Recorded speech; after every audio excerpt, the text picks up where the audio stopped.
Hello, this is Malorian, this is the Orc Tactical Team, and what I want to talk about today is Dark Elves and 8th. I've already talked to a lot of other armies, and I just got reminded that, hey, you haven't done Dark Elves yet, so here we go.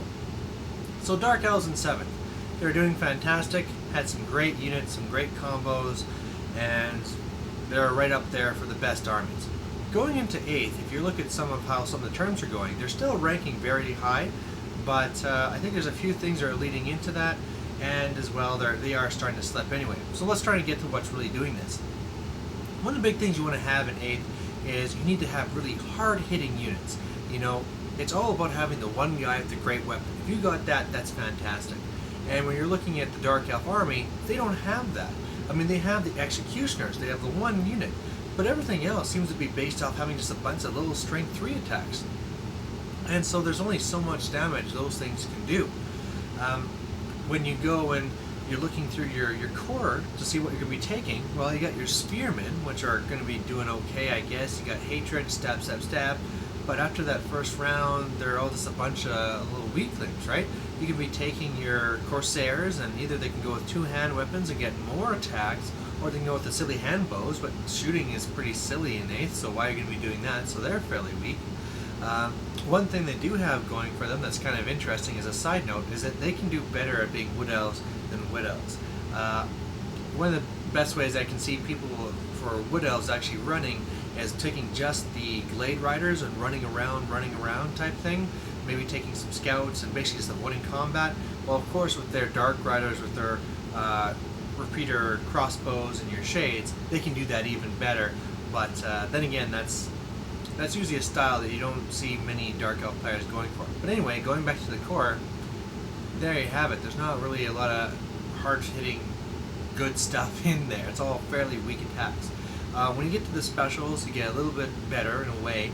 I mean, you have your Executioners that I talked about, which are a fantastic unit. That's your number one big hitter. I mean, re-rolling the hit, strength 6, killing blow is amazing. But the thing is, if that's your only good unit that's hard-hitting, guess what everything's going to be aiming at? Boom, you're going to be hit by a couple of War Machines, a couple of big spells, and then now you're kind of going to be hitting hard with like 14 models instead of the full 30 that you wanted to. They used to have some great things, say like Blackguard, which did fantastic in 7th, but the stupid thing about them is that they're limited to 20, so you can't hoard them. And so if you take them, they'll have multiple strength 4 attacks, which is fairly decent. But the problem is that they're just going to be outdone by any of these hordes out there, which will just jump them and through just pure multitude of attacks, just beat down those Blackguard and don't really stand a chance.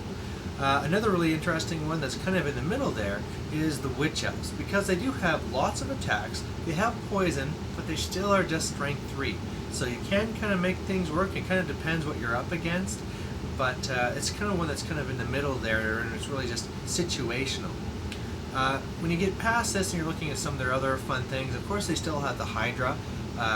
In a way, the Hydra got better because its damage output in combat increased. It still has its usual bunch of Hydra head attacks, but then it can breathe fire into combat, it can thunderstomp, and so it's going to be winning combat guaranteed.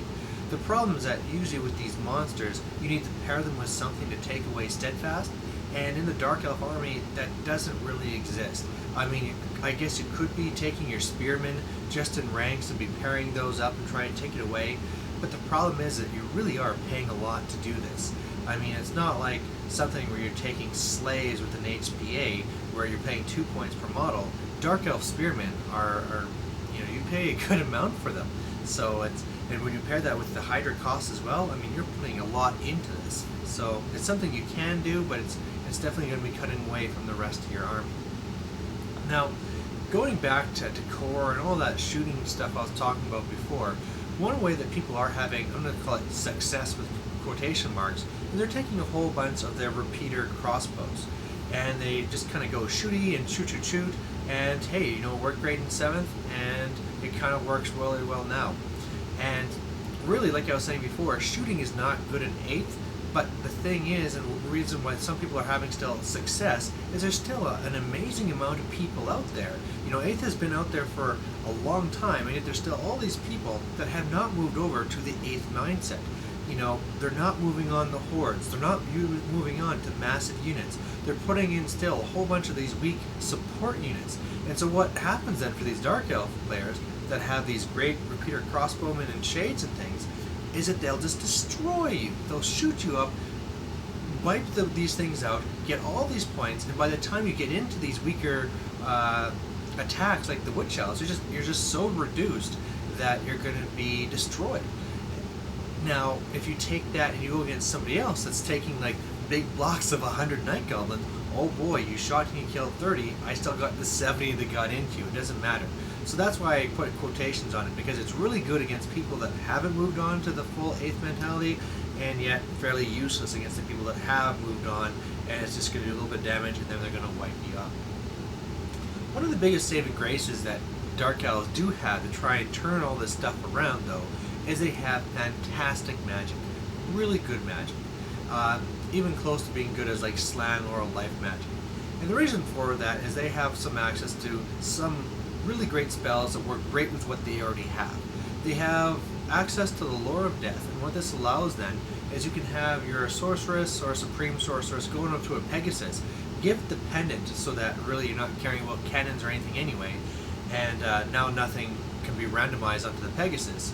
And you just fly around, and you can just fly over their lines, casting the Lore of Death and killing off key characters. So, generals, BSBs, best spellcaster, killing these guys off to really give yourself the advantage.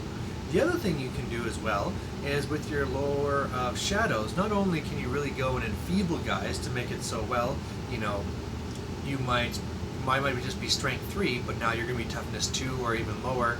And not only if you're doing with the shooting type thing, can that be really working on that and be wiping things out, but of course, if you get all those attacks, from the Witch Elves, if you're needing 3+ or better to wound, man, they're just going to be wiping these guys out. But I'd say the number one thing they have going for them, which is not going to be situational at all, is they have access to Mind Razor. And Mind Razor just works out so well with the army, it's amazing. And of course what that does is you take a unit and its strength now becomes its leadership. So you have this army of guys that are usually just strength 3 but have amazing leadership, and so if you can switch that, or well, you're not even switching, if you can be using the leadership for the strength, these just get nuts. Now all of a sudden you have Witch Elves, which are going to be having in horde formation 50 attacks, and they're going to be wounding almost everything except for like a Necro Sphinx on a 2+. It's just going to be wiping things out. If you go up against stuff like a Hell Pit Abomination or a lot of big monsters, wow, just don't even try. They're going to be wiping you out like nothing. And supporting this even more, of course, Dark Elves can use more than their 6 dice, and so you don't even need to be moving in things like the Power Scroll or anything. You can just, if you really need a spell to go off, boom, make it go off. Sure, you take a miscast, but you're going to win that combat and just destroy them. Like I was saying with the comparison with the Lore Life Slan, they're also a lot like them too, because you got your little dagger there, the sacrificial dagger, which can keep on getting extra dice, which works past this little mechanism to try and cap your amount of dice, and all of a sudden you can have a very strong magic phase. You have, of course, the other things which can allow you to get more power dice as well. If you're using the Lore of Death, that can get you more dice as well. And so really for them, I can see them easily running 2 magic casters at the same time and getting a good amount of dice out of both casters, depending on how things work out and all this. So very great stuff. Another thing that they have going for them, which is also fantastic, which almost has the same role, but can also is more reliable, I'd say, is they also have fantastic assassins. Assassins got a little bit weaker because in 7th, they would strike first and kill everything in the front rank, nothing can hit back. Well, now things are going to be hitting back and killing your assassin, but then again, it's more critical the job that they're going to be doing. Let's say you're in Blood and Glory. They charge in, boom, your assassin pops out with his killing blow plus D3 attacks, kills off the Orc War Boss. Well, right there, either from the mission alone, you could just win just like that, and 2, if not, well, thanks now to getting rid of the leadership bubble, you're going to be having a huge advantage against them. Then they also have the special character. They have Shadowblade, and man, what a huge advantage that is. Of course, a lot of people now are taking their level 4s and their BSB hiding in a bunker in the back. Well, guess where Shadowblade's going to go?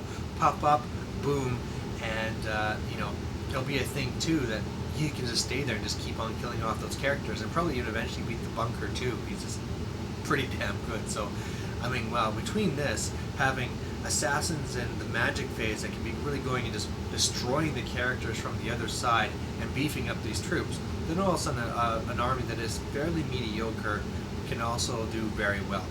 So with this though, some of the pitfalls that they're having is that it really does depend on a strong magic phase.